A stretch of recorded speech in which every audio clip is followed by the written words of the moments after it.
Are you still grinding at 50, wondering if this is really how it's supposed to go? Here's the brutal truth. It might not be your job that's the problem. It's the questions you're not asking. If you're in your late 40s, 50s, or even early 60s, and you're still clocking in, feeling stuck, or just plain tired, this video could flip the script for you. We're diving into 5 tough questions most people avoid. Questions that could finally give you clarity, peace, and maybe even a way out. These aren't feel-good mantras. They're a reality check. But they might just set you free. Let's not sugarcoat it. Working into your 50s and beyond isn't some inspirational movie montage. It's more like being on a treadmill that won't stop, even when your knees say please. For some, it's by choice. For most, it's not. A study by the Transamerica Center for Retirement Studies showed 49% of baby boomers expect to work past age 70, or not retire at all. That's half of an entire generation still grinding when their bodies are breaking down and their dreams are collecting dust. But let's get real for a second. This isn't just about money. It's about freedom, meaning, regret, and those moments in life when you stop and think, how the hell did I end up here? So let's start with the first question. Question 1. If money wasn't an issue, would you still be doing this? Picture this. Your bank account is stacked. You're good. Bills? Handled. Retirement? Set. Now ask yourself, would you still show up to this job tomorrow? If your answer is, oh no, no, no, no, no, no, no, no, oh no, no, no, no, no, no, no, no, no. Then pause there. This question isn't about winning the lottery. It's about alignment. Are you working because you love what you do, or are you just surviving? Most people spend more time planning a vacation than they do planning their life after 50. That's not a dig, it's a fact. Life gets busy.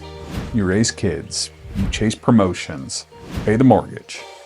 Then one day, you wake up 30 years deep into a career that stopped making sense 15 years ago. If money's the only reason you're hanging on, you're not working. You're trapped. Question number 2. What's this job actually costing you? This one's sneaky, because we think in paychecks, not trade-offs. But everything costs something. Working 40 to 60 hours a week at 50 plus might be paying the bills, but what is it taking from you? Time with your grandkids? Your health? That dream road trip across the country? The novel you never wrote?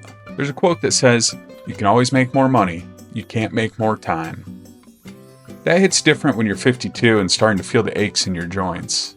Every late night email, every missed dinner, every weekend you trade for overtime, it adds up. You're not just giving your hours, you're giving your life. And the truth is, no one's going to hand you that time back later. If you don't take stock of what your job's costing you now, you'll pay for it later. With interest. Question 3. Are you living or just waiting to die slower? Brutal? Yep. But necessary. Let's say you're working a job you hate. Your plan is to hang in there just a few more years so that you can retire and then finally live. But what happens if those years come and your health doesn't? Or the market crashes again? Or your company downsizes and you're left scrambling? People don't like to talk about this, but it's common. The CDC reports that chronic diseases like heart disease, cancer, and diabetes hit hardest after age 50. Retirement isn't guaranteed. Tomorrow isn't guaranteed. And postponing joy, health, and rest for someday is like storing your best bottle of wine for a party that might not ever happen. What if living isn't a decade away, but something you can build into your life now, even in small ways? Question 4. Who benefits most from you staying at this job? Let's get a little uncomfortable. Is it really you who's winning by staying put? Or is it your boss, your company, your clients? Maybe you're loyal. Maybe you're scared. Maybe you think it's too late to start over. But the truth is, most corporations don't reward loyalty. They exploit it. You're a cog in the machine. You leave, they replace you. Harsh, but true. I've seen it. The truth is that your energy, wisdom, and decades of experience are worth more than just a paycheck and a LinkedIn title. But if you're only using them To build someone else's dream, ask yourself, what about yours? You can't be everything for everyone forever. At some point, you have to ask, who's looking out for me? Question 5. What would freedom actually look like for you? This is the question that changes everything. Forget what your neighbor's doing. It doesn't matter. Forget what your financial advisor says you should want. What does your version of freedom look like? Is it a cabin in the woods? A camper van and open roads? Teaching part-time? Starting a podcast? Watching sunsets without checking emails? You get the idea. This question forces you to get specific. When you do, something powerful happens. Your vague someday turns into a real goal. Something you can plan around. Something you can pivot toward. Even if you can't quite tomorrow, knowing where you're headed changes how you move today. Clarity isn't just a mindset, it's a strategy. I hope you're sitting down because here's where things get real. Let's say you've asked all 5 of those questions and realized, yeah, I'm not where I want to be. So now what? You panic? Quit your job tomorrow? No. Just relax. You start small, but you start smart. Here's what that looks like. You make a plan, not a fantasy, a plan. Audit your spending. How much do you really need to live the life you want? What is your definition of enough? Start building a side hustle or passive income stream, no matter how small. Downsize if it gives you some breathing room. Freedom isn't about having more, it's about needing less. Talk to people who've already made the shift. Retired early, changed careers, move abroad. Learn from their experiences. Build an exit timeline.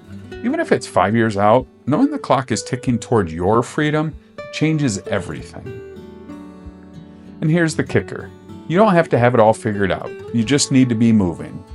Too many people stay stuck because they think if they can't do it perfectly, they shouldn't do it at all.